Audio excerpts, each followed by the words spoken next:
In the last video, we have built this pop-up or this model. Now we will implement the main functionality, which is implementing the Next.js package. So everything is already set up for us. We only have to grab some client ID and client secret, which means some environment variables from Google console and some environment variable for mailing. So if we click on get started in the provider section, here we can see first we will implement the Google Auth. So if you click over here, you can find that these are the documentation. If you click over here, this is all about how this authentication is working under the hood. But if you head over to console.google console, which means Google Cloud Console, so you can grab the tokens from there, Google Console. So here console.cloud.google.com, and if you are not signed up over here, you can sign up, and then you have to just, let me show you, head over to Google Cloud, and then in the navigation menu search for, or I think you can also search for OAuth. Search for OAuth on, and here you will see the credential option. Click this. In the credential option, if you have enabled this once, then it is awesome. Otherwise, what you need to do is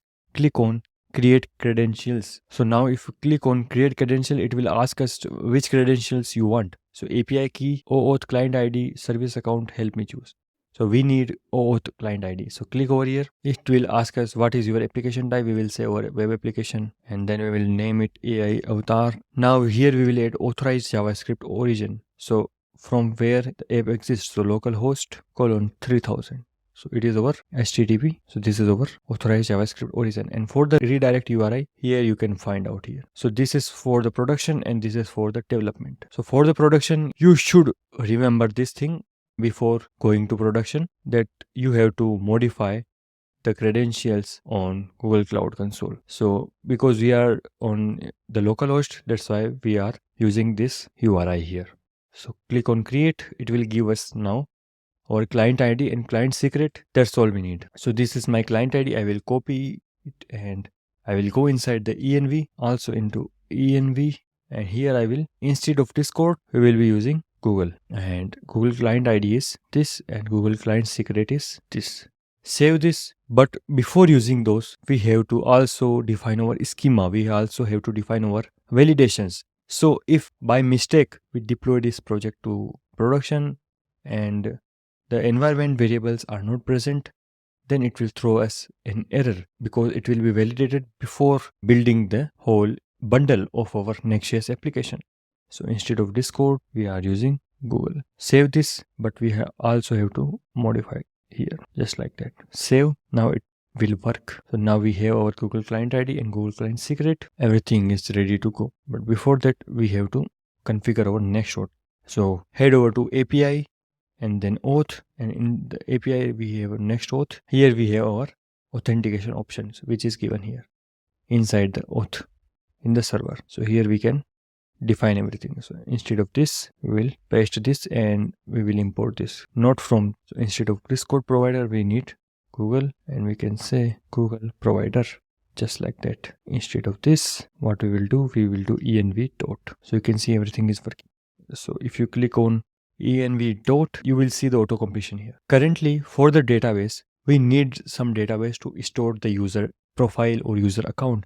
So if you go to Prisma schema file, you will see we are using SQLite as for now. So here are your models, your session, your user, everything is here. Okay, but you will not do this in production. In this project, we will be using something called PlanetScale. So PlanetScale is a serverless database, which is awesome for this kind of applications, serverless applications, because it will handle connections for us. So we don't have to worry about scaling. We don't have to worry anything about database. We can just use this and it will be good to go. And the best part, it also provides us a free tier. This video or this course is not sponsored by this, but because I like this a lot, that's why I'm recommending this, and that's why we will use this inside our project. So we will use new database, but it will say edit database will take some charge. So I have already set up a database.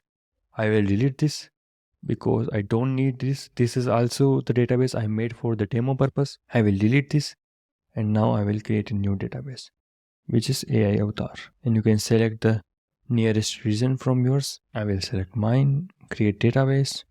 Now it will create. We can create 2 branches from it. When it will be created, we will click on new branch and we will create a dev branch.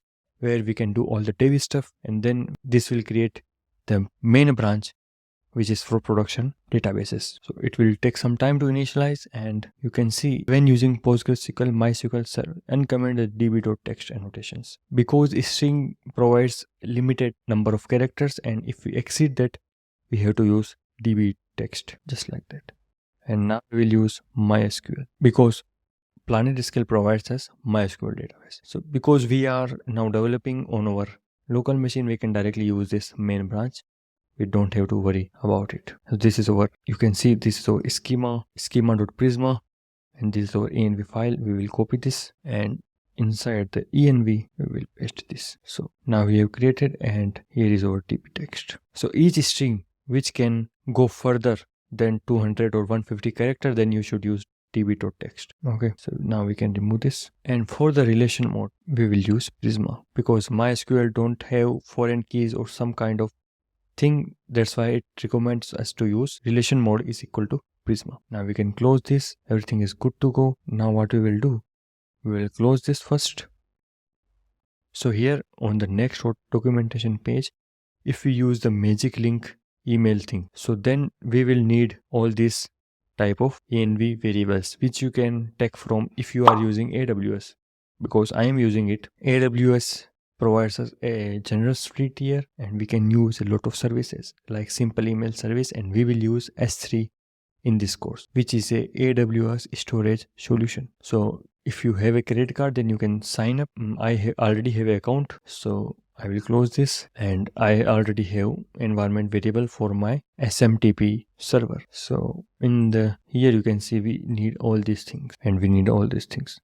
So we will copy this email provider in the auth, and now we will copy this whole thing, and we can customize our email, and we can do a lot of stuff here. You can do that. We will proceed with the default ones. So here we will add our email provider, just like that. And we should remove everything, and now we have to define these inside our schema.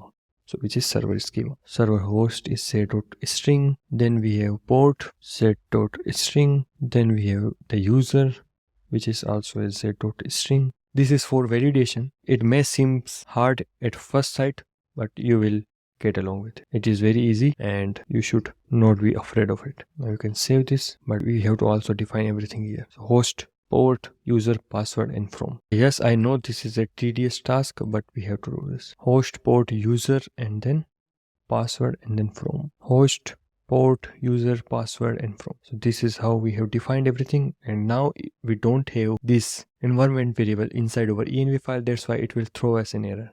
If you see, okay, so our app is not running now. So if you see, we will close everything, pnpm run dev, then it will throw us an error that these fields are required. That's why this validation file exists, which is already given to us by create t3 app command, thanks to create t3 app folks. So that's why, and now we will define everything here. So we have host, we have port, then user, password, then from. Then here is the thing, host is a string, these are a string, but port is a number. That's why we have to convert this thing to number. So for that, what we can do, we can use parse int, or we can directly use the number, just like that. So now the port is number. Now everything seems nice. Just close this. Now I will copy and paste my environment variable here. These are environment variable are secret. That's why I will copy and paste from here. So if you want free SMTP server, then you can search free SMTP server, and send in blue, send grid gives us SMTP server for testing. But if you have AWS, then SES gives you already SES AWS. So this is a Amazon simple email service which gives us to send emails. So I will be using this, but you can use whichever you like, free. And so let me just paste my environment variable. So now I have copied and pasted all my environment variable in the .env file. Now if I try to run the application pnpm run dev, then I should be able to see all the things working nicely. You can see everything is good to go. So the email I'm using is clubofcoders.com@gmail.com, and this we will use to authenticate our user. So here we will say when the user have submitted the email, then we will say there is a method called sign in which is given to us by Next.js. Here we can directly use this sign in provider is email, and then here we can pass our email just like that, and then that's all we have to do, and our sign in functionality for email is ready. And for Google, we just have to on click sign in. Instead of previous time we have used email, now we will use Google. So that's how we have implemented both the functionality. You can see how easy it is. We are copying code from all over the internet. We are using the packages, so it is so easy to build web application. You just need to set up a roadmap how you should proceed, and then you can build the whole application very easily. So now we have defined everything. Now we will try both of our methods. So for the email method, we will use a temporary mail. So we can grab the temporary mail from anywhere on the internet, and we will use the Google sign in from our account. And if the user is signed in, then we will show something so that we can know that the user is signed in. So here we can show a logout button. Out. Now we will see if it is, yeah. So we will only show this logout button when the user is signed in. So for that, what we can do, const use session called hook is given to us by Next.js package. So now we will import the status, and if the status is authenticated, then and only then we will show this logout button, otherwise not. So now it is not shown. We will click on create your own AI avatars now, and we will use a temporary mail here. So this is our temporary mail. We will copy this, paste it here, verify your email. Okay, it will say that node mailer is not defined. So if we are using the mail, then we have to install node mailer. It is also given. You can either use a connection or node mailer here. You can say Next.js does not include node mailer as a dependencies. So you will need to install it yourself if you want to use the email provider. That's why we have to install it first, then we will try again. npm install node mailer. Now we go to 3000. We are not signed in. We will click on that button. We will click on this button, and now here we will paste our fake email. Now it should work. Okay, so it is not working, and it is saying that internal server error. Something is broken. Why is that? So we will go to next auth. In the auth option, here we will see what is happening. So in the server we have everything good to go. Let me check my environment variable. Now it is showing us some error. So to fix this error, we will see that this is an asynchronous function. So we will await for it, and we will use try catch block to catch the error. So await, and then console.error, and then we will see what is happening. Okay, and we can also set some loading state over. So use state auth loading false. Here we can say true, and finally we can say set auth loading to false, just like that. Save this. Now we'll see what is happening. This is our mail. Paste here. Syntax error. Okay. So the error was happening because we have defined everything. So if we head over to Prisma, so this is our schema, but it is not in sync with the URL or the DB URL we have defined inside our env file. That's why the error is happening. So to sync the database with the remote database or any database, even if the database in local, we have to sync our database or DB with this file, with this schema file. So for that, we have to do npx prisma db push. After doing this, our database will be in sync with our Prisma schema, and then we can use our authentication. So the error was happening because when we click on sign in with email, then the server is trying to save a token inside our database and the user information email with the token inside our database. And then when the user clicks on that link, which is received by the user, then it can match the email and the token and do all kind of authentication stuff. But if our database is not running, then it can't save anything, and that's why it was showing us an error. So now everything should be fine. npm run dev. Now we will again try to authenticate ourselves. So if we click over here, now we will use this temp email again. Copy this, paste here, verify your mail, and you can see check your email. A sign in link has been sent to your email address. So you can see this is working now. So now if we head over to here, you can see we have received a link. So this is our email, and we click on sign in, and now we are signing in. You can see the logout button appears because we are signed in inside our application. We can also log out, and we can also see the user detail inside the session, inside the data. So if we log the data, you will see the user session. So the user details are here. User ID is this, email is this, image and name. Now we will try our Google authentication method. For that, we have to log out first. Okay. So the logout button is not working because we haven't configured the logout button, or we haven't implemented the functionality for it. So when the user clicks it, sign out is function given to us by Next.js. Save this. Now if we click it, it will log us out. Cool. Now we again check so we have already checked the email functionality. Now we will check the sign in with Google. So I only have one account now inside my Chrome. So if I click on this, it will sign me up using the mail. So we will click on here, and now we are signed in into our application using our Google account. And now we can see everything is here.